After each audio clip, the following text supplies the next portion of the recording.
tonight, Jane Barry Donnell, is familiar to this school and this community. I am personally very familiar with her because she hired me to work at the Alamo Theater, and my job there has been both fun and financially rewarding.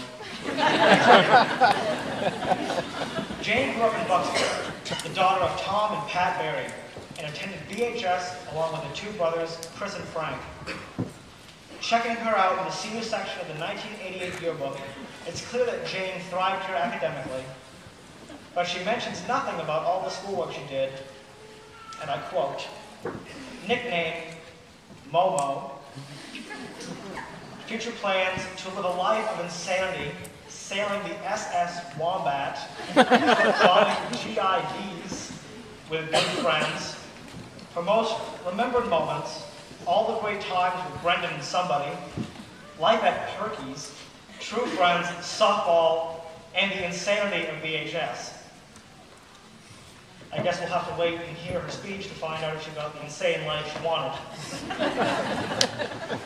But in spite of the craziness of Bucksport High School, Jane somehow graduated in 1988, attended the University of Maine, got married to her husband Stephen, gave birth painfully to her two sons, Jacob and Evan, ran a local horse farm, and has worked for Northeast Historic Film for the past 15 years. She is active on various town committees and serves as an advisor to the Maine Community Foundation. In Jane's words, she is passionate about Bucksport, and that is why we have invited her here to speak to our class tonight. As we anticipate the moment of our graduation, this is an excellent time to remind ourselves that while we can leave for exciting destinations, we can also choose to make a rich, full lives for ourselves right here. Jane Barry Donnell has definitely done that. I am pleased to introduce our speaker tonight, Jane Barry Donnell.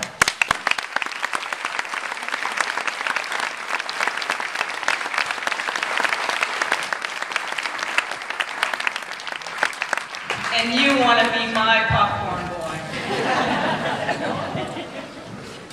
Wow, this is just as frightening as I thought it would be. Everyone sent a picture you all naked. I have one word, Zumba. I had dinner the night Mrs. Maitar called me to ask me to speak tonight. My oldest brother, Chris Barry, president of the class of '85, that was the 1900s. He told me to keep it short and talk loud. Good, right? Because we could probably catch the 8:30 show at the Alamo tonight. My other brother, Frank, from the class of 1987, advised that I shouldn't tell the graduates to follow their dreams and all that blah, blah, blah stuff. He suggested that I tell them to latch on to someone else, someone with a better dream. Perhaps that's why Frank wasn't asked to speak tonight. Seriously, many of you have known me since I was a kid, or you know my husband or my parents. Some of you know me as Jane, who manages the Alamo. Oh, and I have an Oprah moment. It's a movie pass and a free popcorn for all the graduates.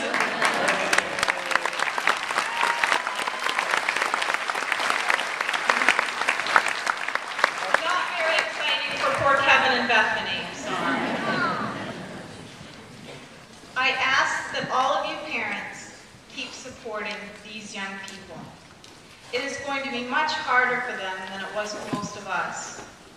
The world may seem smaller, but it's more dangerous and harder to navigate. It has always bothered me to hear a parent brag that their kid is out the door when they turn 18. You are just getting to the good part. Hang in there. There's tons of parenting left to do. I have great parents. I have a very patient and supportive husband. I have the two most amazing little boys in the world. Yes, I have been very lucky, but I also have never been afraid to work hard. I choose to live in a small town, but my world is not small. I have swum with the sharks off the Great Barrier Reef. I am still picking away at the Appalachian Trail, have been since Kloop took me to the top of Katahdin freshman year outing club. I have visited 41 of the U.S. states. I have been to so many places in this world. I was asked to speak to you because I'm a local girl who grew up here and went to New Alderbrook for my preschool. That's a little fuck for the Ranzonis. I have managed to make a wonderful life here. I have deep roots. My mother's family has been here forever. The library upstairs in this building is named for my grandmother. Some people think it's a shame if you grow up and don't leave your hometown. I think it's fortunate.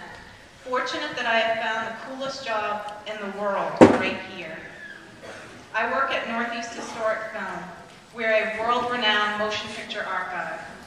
I have done research for the offices of Walter Cronkite, Oprah Winfrey, Martha Stewart, Ken Burns, countless journalists, and Academy Award winners and Grammy winners.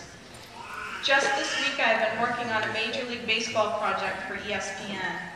Even after 15 years, it's really fun to go to work.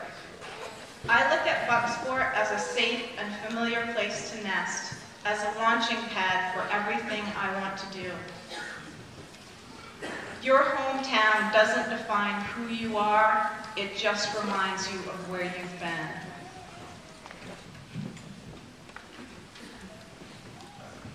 My advice to you, be nice to people. It's basic, but it's really important. Have empathy. This world could use a lot more of it. Continue your formal education. It's one of the few things that you can have that no one can take away. Learn a trade, read, try new things, be a lifelong learner. Wherever you do end up, engage in that place. Don't complain unless you plan to make a difference. A couple of times a year, I get together with a group of women I graduated high school with. We have all chosen very different paths, but they are some of the most amazing women that I know. You will make many new friends from here on out, but don't forget the ones who are sitting with you tonight. Keep in touch. Go to your reunions. It won't be as bad as you think it's going to be. You won't relive all the embarrassing moments of school. They save that for nights like this.